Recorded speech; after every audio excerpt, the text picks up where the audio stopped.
Okay, so these are all of the products that I'll be using to do my valve cover. First things first, we need the primer and the colors that I'll be using. Okay, any colors that you like, up to you. And of course, we need a clear coat. Okay, another thing that you guys have to take note is make sure that the paint is high temp. Okay, make sure it stays is high temperature. If not, if you use a normal paint, the paint will not stick onto your engine and you have wasted your effort. Okay, so next we need some alcohol, soapy water, paint remover to remove the old paint, some sandpaper for preparation, a metal wire brush and a normal brush, and of course, safety. Okay, safety goggles and my rubber gloves, and of course some towels. And lastly, it'll be good if you have something like this, just a little box, and I'll tell you why later. Okay, so let's go.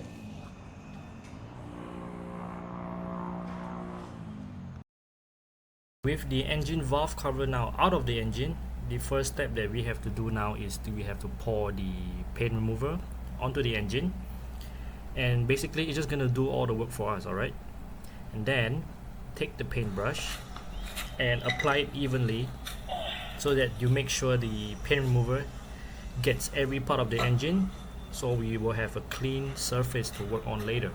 So in about 10 minutes the paint is gonna bubble up and it will make it really easy to remove. So next, grab a metal wire brush and you can start scrubbing out the bubble up paint, and it should come out really easily. And after that, we can move on to the next step.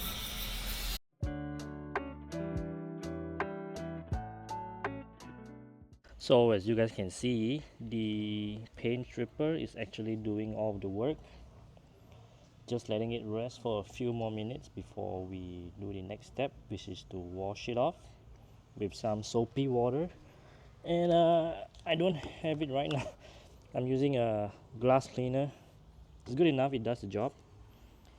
So yeah, so always remember to take your time on the preparation step, because this is where the paint will adhere onto. This is where the paint will be coming onto, so you want to make sure the whole surface is properly prepped up. If not, you won't have a good result. Okay, yep. So now next step is to spray some soapy water.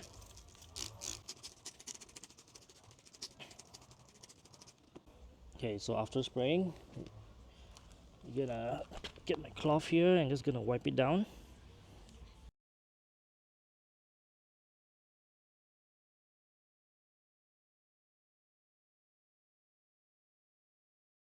So we move on to the next step, which is to degrease the whole engine valve cover. I'll be using alcohol over here with my wet wipes, and I just have to thoroughly clean the whole valve cover and make sure the whole surface is clean. I'm here with my two cute little dogs who is giving me moral support while I make this video. And yeah, so always remember to take your time and be very meticulous on the cleaning process, because this is really the most important step. Alright guys, okay, when do you know that you're done cleaning? Just take your wet wipes, take a look at it, and make sure it's clean, and make sure you don't see any dirt or any black marks on it. Okay, with the valve cover now good to go, I'm just sealing off the holes where I do not want paint to get in, and I'm just using standard masking tape. The primer is designed to form a strong bond to unpainted surfaces like the metal we have here, which will help the colored spray later on to stick well with the primer. And also, to always remember to spray in different angles, as the valve cover is three-dimensional. And once you're done, just take the plastic box and cover it over the valve cover to prevent any bugs or dirt from getting onto the valve cover. So after 10 minutes, we can move on to the second coat. And always remember to spray even coats and don't get too impatient. Same thing for the third coat, 10 minutes, and then we can proceed. And the valve cover should start to turn into a color that is like flat gray, and make sure everything is even. and then always remember to cover up after you're done.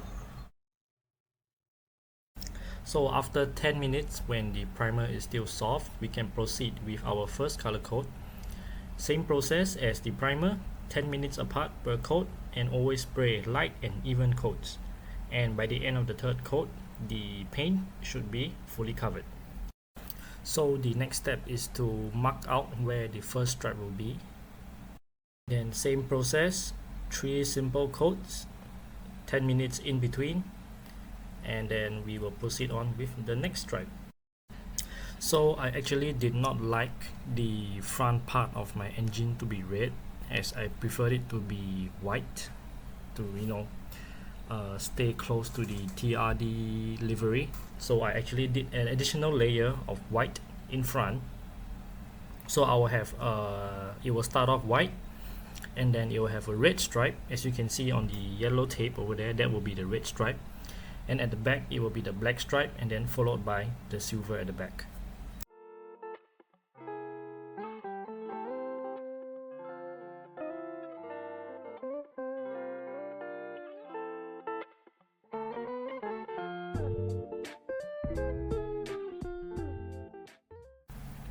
So I'm finally done with the painting process, and now I'm just gonna let it dry for 24 hours before I peel off the tape, and hopefully it turns out okay.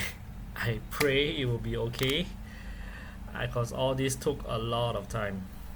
Alright, let's go.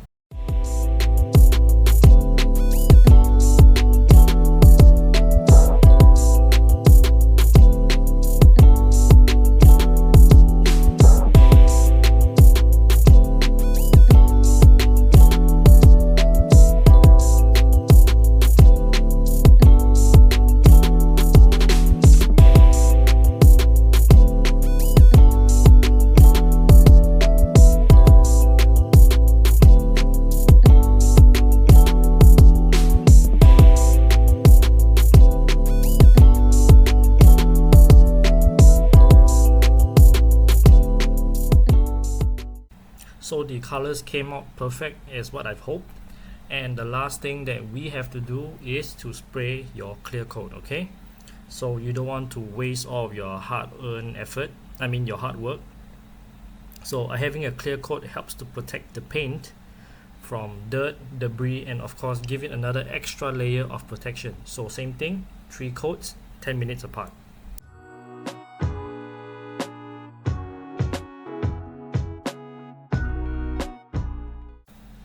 So on the last final coat of the clear coat, you want to slow down your spraying so you get a nice thick layer of clear coat around the engine to give it the extra glossy finish. Notice how significantly slower that I'm spraying right now. I'm taking my time, as this is the last process of the spraying, and we want to make sure everything is perfect.